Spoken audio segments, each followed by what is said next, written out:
Saudações, eu sou o Android. Nesse vídeo eu vou fazer os desenhos polêmicos. Lembrando que a playlist está na descrição, chega de enrolação e vamos lá. Lauren Zut, uma artista e animadora muito conhecida por ter feito alguns storyboards de Steven Universe, e em seu perfil ela compartilhava várias imagens da lápis junto com a Peridot, e muita gente achou que era spoiler, alguma prévia sobre episódios que mostraram que ela seria um casal, mas depois descobriram que ou as cenas foram tiradas de contexto ou apenas eram artes avulsas e não tinham relação nenhuma com a série, e alguns acusaram de ser queerbaiting, de propaganda enganosa, mas essa polêmica não deu em nada, pois em nenhum momento ela estava dizendo que isso ia realmente acontecer e não saiu da bolha daqueles que estavam reclamando. Governos autoritários em A Lenda de Korra. Existia uma teoria de fãs dizendo que a cada nova temporada o vilão principal representava um governo autoritário, sendo da primeira temporada o comunismo, o segundo a teocracia, o terceiro o anarquismo liberal e a quarta temporada o fascismo.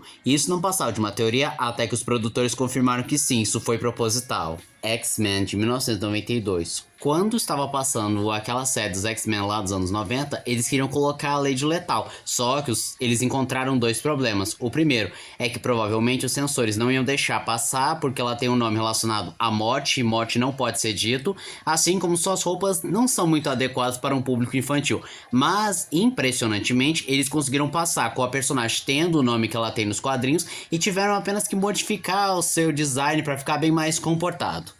The Garbage Pail Kids. Por um tempo, esse desenho acabou não passando na televisão por conta de boicote de pais que consideravam o desenho inapropriado porque não davam boas influências para as crianças, tirava sarro de deficiências, glorificava a violência e era nojento. Mas, na realidade, eles não queriam que o desenho passasse porque ele foi inspirado em uma série de cartões postais repleto de humor negro e mensagens inapropriadas para crianças. Minerva, uma das várias personagens do Animaniacs que só a graça é ela ser tão bonita, esbelta e confundir o sexo masculino. E um episódio que chamou bastante atenção é um que ela vai tomar banho no lago, que claramente não mostra nada, mas está claro também que ela não está usando nenhum tipo de roupa, e muitos pais consideraram inapropriado para seus filhos. Por conta disso, no reboot dos Animaniacs, ela não cabia para os padrões de hoje em dia, e ela até pode ter aparecido, mas sem nenhuma relevância. O Pequeno Vampiro, do original Le Petit Vampire, é um desenho francês baseado num livro de mesmo nome e que gerou algumas controvérsias, seja por conta de sua identidade visual que é não usual em relação às animações infantis, ou algumas cenas consideradas assustadoras ou inapropriadas, por exemplo, pessoas peladas, palavrões, uso de armas, mas se é para destacar um episódio, seria o episódio A Invocação, em que eles literalmente invocam o demônio Azazel e algumas pessoas acusaram o desenho de ser satanista. Greg Cifs. Esse é o nome da principal voz do Mutão lá nos Estados Unidos, que começou a fazer a voz do Menino Verde lá na primeira série dos Jovens Titãs e acabou retornando para os Jovens Titãs em ação, mas por muito pouco ele quase não conseguiu. Vamos para um contexto rápido. Ao começar, que depois que ele passou a ser a voz do Mutano, ele adotou muitas das características do personagem, como por exemplo, ser vegano, ser defensor dos animais. No entanto, ele também passou a ser um anti-vacina, não só daqueles que dizem, você não deve me obrigar a tomar vacina, além de defender vários movimentos que defendem que as vacinas causam autismo. Só que o detalhe é que um dos produtores de Jovens Titãs em Ação tem um certo grau de autismo e ele chamou o Greg de mente pequena. Os dois chegaram a tretar, trocaram farpas e por conta disso ele quase não foi a voz do Mutano em Jovens Titãs em Ação, mas essa treta acabou se resolvendo e ele conseguiu voltar para o personagem. E ainda falando do Greg Cipes, recentemente ele acabou sendo demitido do papel do Mutano, e ele usou suas redes sociais para demonstrar seu descontentamento, pois ele foi diagnosticado com uma árvore de Parkinson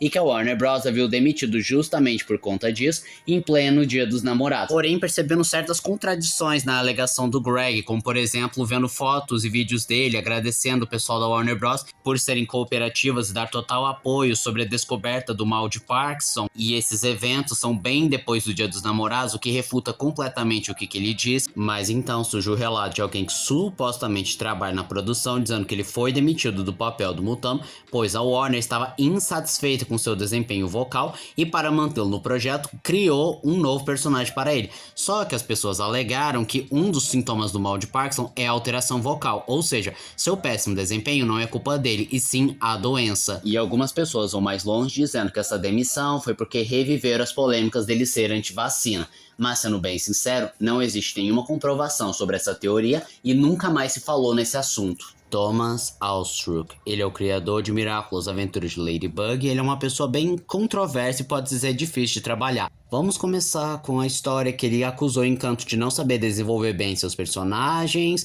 só que o pessoal rebateu dizendo que ele é que não sabe desenvolver os personagens porque Encanto soube muito bem trabalhar as relações humanas e o desenvolvimento pessoal, enquanto ele, em Miraculous Aventuras de Ladybug, praticamente não desenvolveu ninguém, em que tiveram um desenvolvimento mínimo ou nenhum desenvolvimento, ou quando pensamos que ia ter algum desenvolvimento, voltaram para estaca zero ou simplesmente foram esquecidos. Houveram também críticas dizendo que ele tenta dar um falso empoderamento para Marinette, mas além de fajuto é contraditório, em que coloca a Ladybug sendo a poderosona que consegue resolver os problemas, lidar com os Miraculous e sem a ajuda do Cat Noir, o que contraria o princípio da série em que os dois precisam colaborar por conta do princípio Yin Yang entre os dois Miraculous, mas ao mesmo tempo existe uma certa rinha de mulheres em cima do Adrien e a Marinette na maior parte da série é muito obsessiva em cima do Adrien. Thomas também é acusado de ser racista, como em alguns momentos que a Chloe fala uns negócios bem preconceituosos para Marinette e não sofre nenhuma repreensão ou alguma correção,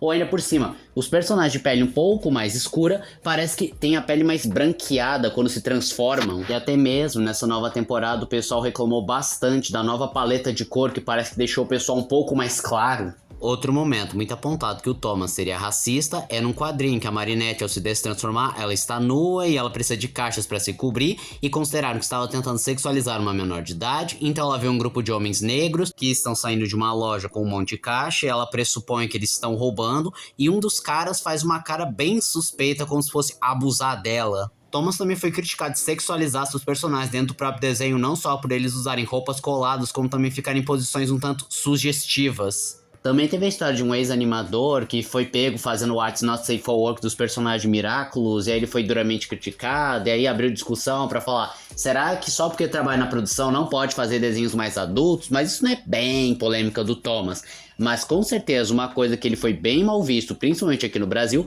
foi que o principal site de Miraculous aqui do Brasil fez uma carta aberta criticando e atacando diretamente o Thomas, dizendo que ele não gosta que critiquem o desenho, ele responde muito rispidamente às pessoas, ele trata o desenho como se fosse algo perfeito, e se você apontar algum defeito ele te bloqueia, e ele ainda mandou atacarem essa página porque eles estavam dando spoiler e informação demais sobre o desenho. Theo Barbot é um dos personagens lá de Miraculous Adventures de Ladybug, aparecendo pela primeira vez em Copycat, em que ele demonstra ter um interesse pela Ladybug. Só que o pessoal achou muito esquisito, pois o Theo claramente é um adulto, ou pelo menos um jovem adulto, e está apaixonado por uma menina que no máximo tem 15 anos. E alguns tentaram defender, dizendo que a magia dos Miraculous pode ter feito ela parecer mais velha, então ele não percebeu que era uma adolescente, e ok, até podemos acreditar nisso. Mas no episódio Pixelador, ele é pego junto com uma menina de cabelo bem semelhante ao da Ladybug. E claramente eles são um casal, só que essa menina apareceu no episódio Reflecta, sendo uma das colegas da Marinette e do Adrien, mostrando que sim, ela está na mesma faixa etária, ou seja, ele estaria se relacionando com uma menor de idade. E o pessoal da produção tentou desmentir, dizer que ele não é um adulto, na realidade ele tem entre 16 e 18 anos, mas o pessoal acha esquisito, porque o máximo de idade que ele tem é 18 anos, e pelo fato da sua aparência ser claramente de um jovem adulto, então o pessoal não engole essa desculpa da produção.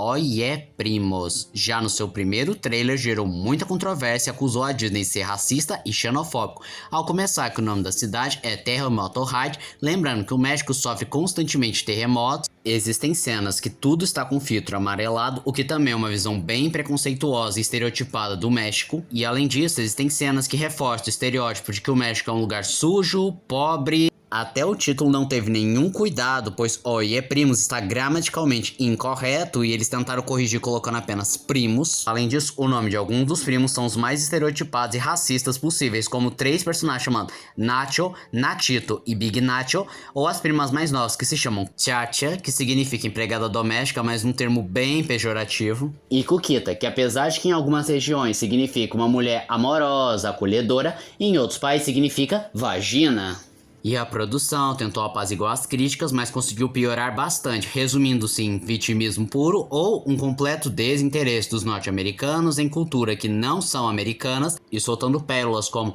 "Ai, não é culpa nossa, a culpa é dos exploradores que forçaram eles a aprender espanhol e a gente não sabe espanhol". Hilda e o Rei da Montanha. Quando a Netflix anunciou o filme de Hilda, eles mostraram primeiro o cartaz, só que as pessoas começaram a criticar bastante porque a companhia de design e marketing cometeram um erro gravíssimo ao colocar o título do filme muito perto da cabeça do Rei da Montanha. E já que o personagem é corcunda e o título cobre seus olhos, seu rosto parecia bem mais a sua genitália. A Netflix desculpou, dizendo que não tinha percebido a maldade, e as pessoas que entendem de marketing e edição de imagem acabaram por consertar o cartaz. Dublagem da família Sacana. Certa vez foi anunciado que haveria uma animação baseada no quadrinho de mesmo nome, além de uma dublagem PTBR. Só que as pessoas repudiaram bastante, porque é um quadrinho que fala sobre relações sexuais, em especial relações sexuais entre parentes, e eles começaram a atacar hate, principalmente em cima das dubladoras principais, e elas não só deletaram suas redes sociais por um tempo, como a dublagem acabou não sendo lançada.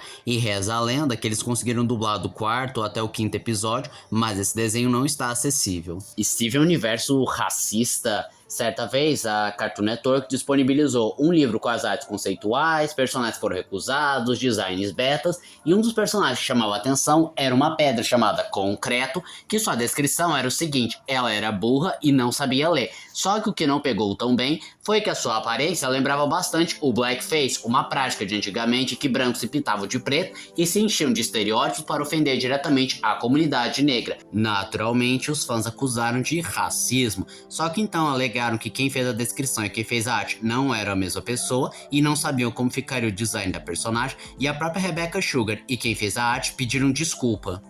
Vizzy Pop. Ela é criadora de Helluva Boss e Has-Been Hotel, e ao mesmo tempo que ela é bem conhecida pelos seus trabalhos, ela também é conhecida pelas suas controvérsias, como por exemplo, ela foi acusada de romantizar a zoofilia e pedofilia, usando de base as artes que ela fazia lá no DeviantArt, em que ela fez uma arte de um personagem menor de idade se envolvendo com um personagem maior de idade e que era um furry. Ela chegou a se desculpar e alegou que ela era menor de idade, então não tinha nenhum problema em relação a isso. Outra vez que ela foi criticada foi quando ela deu permissão para que os fãs usassem os personagens que ela criou, e eles acabaram fazendo um chip com o personagem maior de idade com o menor de idade, e ela acabou pedindo desculpa de novo, dizendo que não tinha noção de que os fãs iam fazer um negócio desses. Ela também sofreu exposed de supostos ex-animadores que acusaram ela de transfobia, alegando que ela errava propositalmente seus pronomes e que ela tinha dado a entender que não binários não existiam, ou melhor dizendo, até existiam, mas eram raros. E o caso que vai de destaque é do Ken Draw, que ajudou ela no roteiro, nas piadas e na animação do piloto,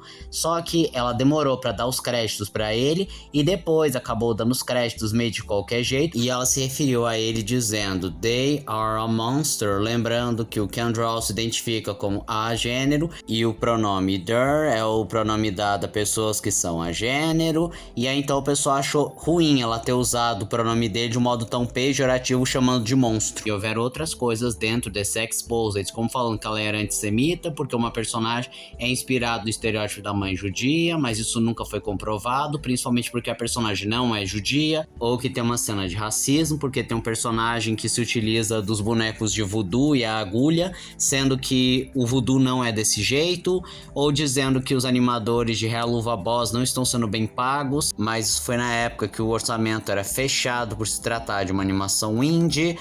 ou de pessoas acusando que a relação do Angel com o Valentino romantiza demais o abuso sexual, é muito fetichizado e brutal, e isso não deveria ser mostrado porque isso ativa gatilhos em pessoas que sofreram tal abuso, apesar da animação ser para adultos, e fica nítido em vários momentos que o Angel sofre com esse abuso, tendo sérios problemas mentais. O problema é que não é tão bem trabalhado, e houveram pessoas dizendo que o pessoal da produção, em especial a Vizzy Pop, tem fetiche nesse tipo de relacionamento, mas não conseguiram comprovar.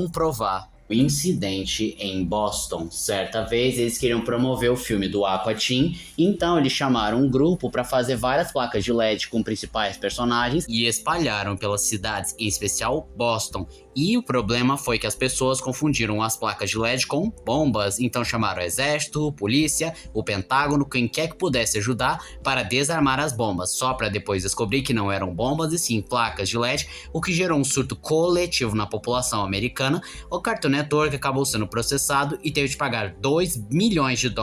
E eles demitiram os responsáveis por essa peça de marketing. E esse foi o vídeo de hoje. Se você gostou do vídeo, se inscreve no canal, compartilha o vídeo, comente, dê seu like. Também não esqueça de ativar as notificações, encher o like caso gostem dos meus vídeos. E se aparecer a opção hypar para você, hype o vídeo, isso me ajuda bastante. Então eu sou o Android, tchau.